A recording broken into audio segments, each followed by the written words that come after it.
Assalamualaikum warahmatullahi wabarakatuh. Perkenalkan nama saya Nisa Nurul Fadilah. Di sini saya akan menjelaskan mengenai penerancangan pabrik kimia tartarik acid dengan kapasitas 20.000 ton per tahun. Di sini saya bersama dengan rekan saya Dela Salvia dibimbing oleh Ibu Ratnawati dan Bapak Sunaryono.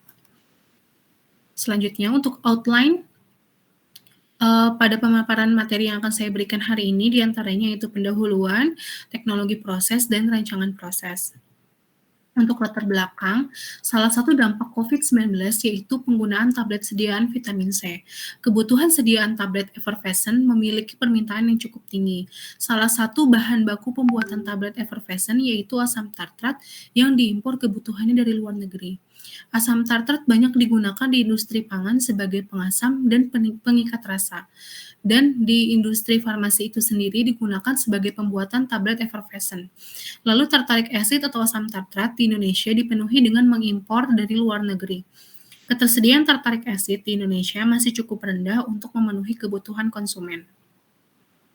Dengan didirikannya pabrik tartaric acid ini, diharapkan mampu mengurangi nilai impor dan melakukan ekspor, sehingga dapat menambah devisa negara, penyerapan tenaga kerja, dan meningkatkan kualitas hidup masyarakat sekitar. Selanjutnya untuk analisis pasar, data produksi tartaric acid di Indonesia cukup sulit untuk ditentukan. Hal tersebut dikarenakan belum adanya industri yang memproduksi asam tartrat untuk dapat mencukupi kebutuhan konsumsi di Indonesia setiap tahun. Selanjutnya untuk analisis pasar, data konsumsi asam tartrat dari 2017 hingga tahun 2021 dapat dilihat terdapat kenaikan dan penurunan yang cukup signifikan, yaitu sehingga dapat dilakukan proyeksi dari tahun 2023 hingga tahun 2027. Pendirian pabrik akan didirikan pada tahun 2024, maka berdasarkan tabel proyeksi, konsumsi asam tartrat di 2024 yaitu sebesar 22.241,12 kg per tahun. Selanjutnya untuk analisis pasar. Untuk analisis pasar, grafik jumlah asam tartrat dan proyeksinya dari tahun 2022 hingga tahun 2027 dapat dilihat pada slide. Selanjutnya untuk grafik ekspornya dari tahun 2022 hingga tahun 2027. Di sini terdapat beberapa perusahaan penghasil asam tartrat dari beberapa negara yaitu Cina, Afrika, dan Jerman, dengan kapasitas terbesarnya itu berasal dari Jerman sebesar 1.200.000 ton per tahun. Selanjutnya untuk penentuan kapasitas pabrik. Kapasitas pabrik produksi asam tartrat yang akan didirikan yaitu sebesar 20.000 ton per tahun. Berdasarkan kapasitas ekonomisnya, maka sangat besar kemungkinan untuk mendirikan pabrik asam tartrat di Indonesia. Hal ini dikarenakan kapasitas pabrik asam tartrat yang diperoleh sebesar 20.000 ton per tahun masih masuk ke dalam rentang kapasitas minimum dan maksimum dari pabrik yang telah beroperasi. Lalu untuk penentuan kapasitas pabrik, rencananya pabrik akan didirikan di daerah Gunung Putri, Cikeas, Bogor, dengan pertimbangan beberapa hal sebagai berikut. Sumber bahan baku, konsumen, utilitas, dan transportasi. Bahan baku yang dibutuhkan tidak jauh dari rencana lokasi pabrik. Lalu untuk konsumen, letak konsumen juga dekat dengan daerah rencana lokasi pendirian pabrik. Untuk kebutuhan airnya juga, dalam perancangan pabrik tartaric acid ini diambil dari Sungai Cikeas untuk kebutuhan listrik, didapat dari generator PLN wilayah Provinsi Jawa Barat, serta kebutuhan bahan bakar dipenuhi dari PT Pertamina Persero. Selanjutnya untuk transportasi, pabrik yang didirikan berada di daerah Cikeas, Gunung Putri, Kabupaten Bogor yang memiliki akses jalan berupa jalan tol Jagorawi yang menghubungkan langsung ke Pelabuhan Tanjung Priok. Akses yang darat juga cukup mudah untuk mengirimkan bahan baku dari BASF dan Jalan Raya Bogor yang menghubungkan beberapa pabrik konsumen. Selanjutnya untuk teknologi proses, berdasarkan WO 01689797 tahun 2001 dan paten US 0057635656A tahun 1998 dan juga jurnal Women Encyclopedia of Industrial Chemistry halaman 671 volume 35 tahun 2012. Selanjutnya untuk Seleksi pemilihan proses, kami melakukan beberapa perbandingan, di antaranya adalah status teknologi, bahan baku, katalis, senyawa, jenis dari bahan, lalu prosesnya itu dapat di-recycle atau tidaknya, selanjutnya vessel, dan kemurnian. Dari proses 1 dan sampai proses 3, kemurnian yang dihasilkan cukup relatif, yaitu sebesar 95% hingga 100%. Untuk seleksi pemilihan proses, berdasarkan efisiensinya, teknologi yang digunakan sudah dilakukan dengan pabrik-pabrik di dunia yang menghasilkan kualitas yang baik.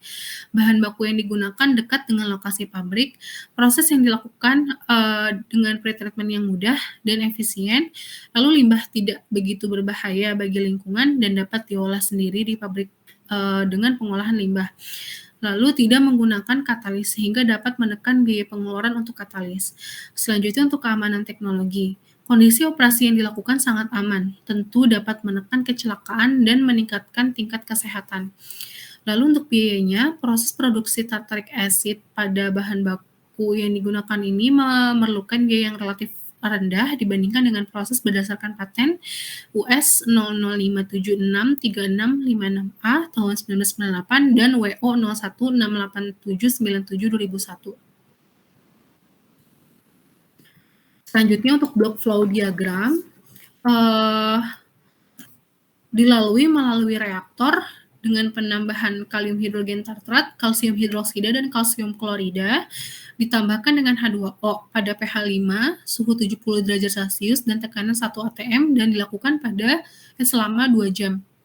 Setelah itu, kalsium tartrat yang dihasilkan dicampurkan dengan reaktor dekomposer pada suhu 70 derajat dan tekanan 1 atm.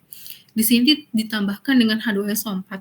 Selanjutnya akan dihasilkan asam tartrat, CaSO4, dan pengotor yang selanjutnya masuk ke dalam filtration dengan jenis filter press dan dikeluarkan H2O sebesar 100 kg per jam. Lalu asam tartrat masuk ke dalam vakum evaporator dengan pengubahan konsentrasi dari 650 gram per liter menjadi 1300 gram per liter. Masuk ke crystallizer dengan suhu 229 derajat Celcius dan tekanan 1 atm, lalu masuk ke washing tank yang ditambahkan dengan activated charcoal untuk pencucian pada suhu 70 derajat Celcius. Setelah itu masuk ke filter press dan akan dikeringkan di dalam oven dan dihasilkan asam tartrat yang dengan kemurnian yang cukup tinggi.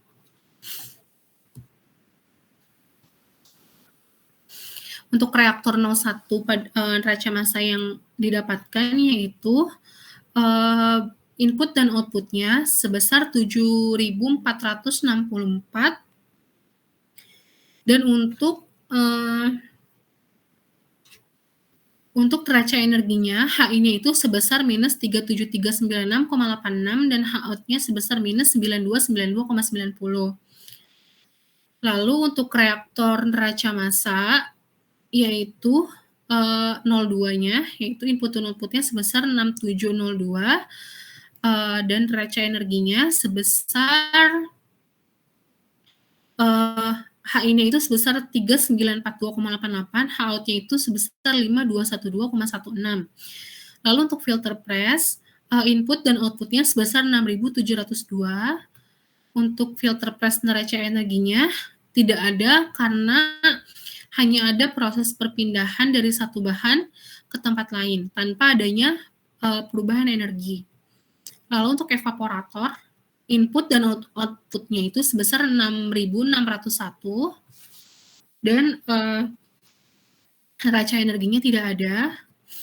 Selanjutnya crystallizer, input dan output-nya sebesar 6.583 dan HIN dari neraca energinya itu sebesar 5120,08 dan HOUT-nya sebesar 221.554,26 dan untuk washing tank input dan output sebesar 1.681 dan neraca energinya tidak ada. Selanjutnya untuk filter press input dan output-nya itu sebesar 10.681, neraca energinya juga tidak ada. Setelah itu oven, input dan output-nya sebesar 6.313 dan neraca energinya tidak ada.